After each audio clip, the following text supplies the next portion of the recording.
Hello, Internet, and welcome to my super fucking late review for Sword Art Online Alicization Episode 18. I know it's already Friday. There's no episode this next week, tomorrow, so I got busy and I did other videos instead. But yeah, anyway, we're here for Alicization. When we last left off, we had the three important characters of last week: Kirito, Alice, and the wall, as they very slowly climbed the wall. And there was more intrigue than that with the minions on the ledge, having snuck into the center of the human empire. But it was a lot of wall climbing, a lot of Kirito and Alice getting to know each other. But it ended with Eugeo meeting the leader of the Integrity Knights, Bercouli, who is the bulk of this episode.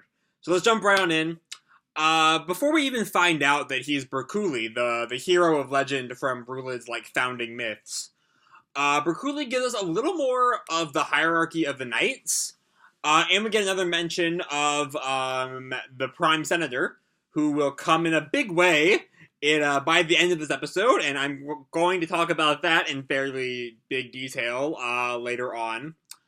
But anyway, we see that knights take on apprentices from the new Integrity Knights, and at least in Bercouli's case, deeply love their apprentices. We see that Bercouli is willing to kill Eugeo if Eugeo had killed Finadio.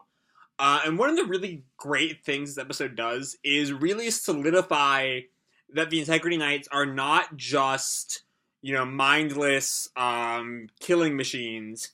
They are people who have been kind of abused by Quinella into believing, Quinella's bullshit. So yeah, a lot of good shit there.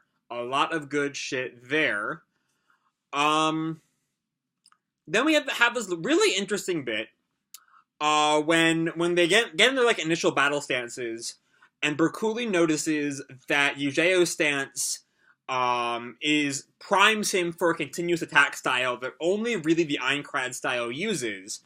I don't remember if the anime goes into this, but the books definitely say that there are no other styles that focus on continuous attacks, at least in the Northern Empire, except the Aincrad one. But then Bercouli says that in the Dark Territory, the knights there do use continuous attacks. And I feel like that has to be important later on. I feel like one of those things that would have been scrapped from the anime for time reasons if that was not going to be important. I feel like it has to be. I don't know. But anyway, after that, Bercouli finally gives his name, Bercouli Synthesis 1, and Eugeo is like, oh shit, this is the guy who founded my village, or who is central to one of the myths of my village. I don't remember if Bercouli founded Rulid. I don't quite remember that, but either way, but he recovers real fast, and he goes for a sword strike, and we see that Bercouli's whole shtick is that he can swing his sword, and it leaves a little spot in the air where he swung the sword. And it will stay there until it hits something, and then it'll be like the sword slash happens at that moment. Is his normal power. At the end, the Senator Chudelkin tells him, or reveals that he has another ability with the other side of his sword that could have ended the whole thing in one shot. But anyway, I get why it's so why he's so good at fighting, because in a world where everyone is using swords, it's kind of hard to beat someone who can just have a sword at the ready at all times in front of him if you even approach him. Though Eugeo just fucking tackles him by the end. I'll talk about that in a little bit. Actually right now. Though there's definitely too much talking about the technical sword things leading up to the crux of the fight. Once the fight gets going, it gets so good, which has really just been a recurring theme throughout the cathedral part of the Alicization arc. The fights are all top notch. Dusselbert, Finadio, Alice, Bercouli, so good. They're just incredible fights. But we see it's not just like good animation. There's plenty of that, especially once Eugeo gets his perfect weapon control off.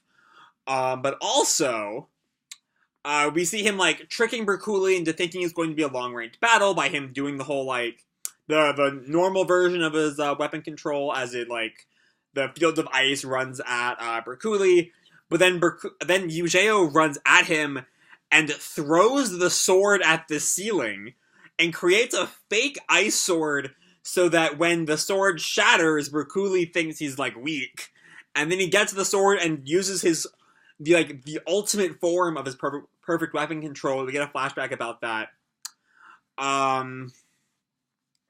But only after he's just fucking tackled Bercouli. It's a sight to see. It is a sight to see. And it's really what this arc has been doing best. Just some badass fight scenes every fucking week. Then we see his real plan, which is to freeze the entire room with the release form, I think it's called, of his perfect weapon control. And then that's the ice. His sword is made of the ice and the rose. And the rose drains their life force. And he's betting on the fact that even with the sword strike he got earlier in the fight, he'll still have enough life to finish off Bercouli. And just Eugeo, man. He's so much. He's so good. I love him. I love him to death. I'm really scared for him at the end of this episode. I feel like he's going to become an Integrity Knight. Thanks to Chudelkin. I'll talk about that in a little bit. But anyway, before Chudelkin shows up, we get a little more on the Integrity Knight's humanness, as Bercouli admits that for a long time he doubted what Quinella said about him coming from the skies and all that. It seems that over the centuries he's eventually like bought into it, probably because Quinella has erased all his memories of the other Integrity Knight showing up. But just the constant refusal to allow the Integrity Knights to like just be cackling caricatures has consistently been the high point of Alicization, and I hope they just keep up with it. But speaking of cackling caricatures, Chudelkin, who shows up as a jester. He shows up with a fucking beach ball first. A beach ball flying into the room. And he shows up, and he's like, Bercouli, why haven't you killed this guy? You could have killed him instantly. God, you're so useless. And he turns Bercouli to stone. Like, in a second. And you're like, oh shit, okay. This guy's... I hate him already. I already hate Chudelkin. And then he talks about how he sees another use for Eugeo, which worries me. I don't want Eugeo to come to any harm whatsoever. He deserves better than becoming Synthesis 32, but that's my fear right now. That's my fear. One good thing about Chudelkin, I will say before I move on, is that his conflict with Bercouli is Bercouli's like, hey, you told me these guys were assassins from the Dark Territory. He's clearly not. What's up with that? And once again, it really adds to the sympathy of the Integrity Knights. You know, they really are, at their core, good people who have been conned into thinking that Quinella's will is justice. Well, most of them anyway, Faisal and Lionel. But even them were, like, tortured and forced to kill each other and be revived just to kill each other again for who knows how long before Quinella made them Integrity Knights. So even they have sympathy. But yeah, that's really all we get from Eugeo, which is most of the episode. Then we move on to Kirito and Alice for the last scene. And while those scenes do add to the idea that the Integrity Knights are people too, and they're pretty cute, I admit, I really don't think what this show needs is another girl to be into Kirito. I'm generally more skeptical of the SAO's just a harem anime claims, but it does absolutely have harem attributes, and scenes like this do not help allay that. Yeah.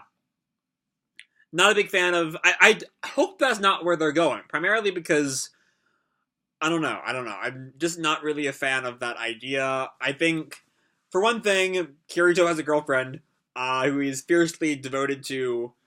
Um, and I know Kirito very much is not into Alice, of course. But I don't want. For one thing, it kind of makes her seem less intimidating if she's like, oh, also, I have a thing for Kirito. It's one of the worst parts of Tsundereism, you know. I don't know. I don't dig it, and I hope that's not the route they go going forward. I hope Alice does not become another part of the harem, so to speak.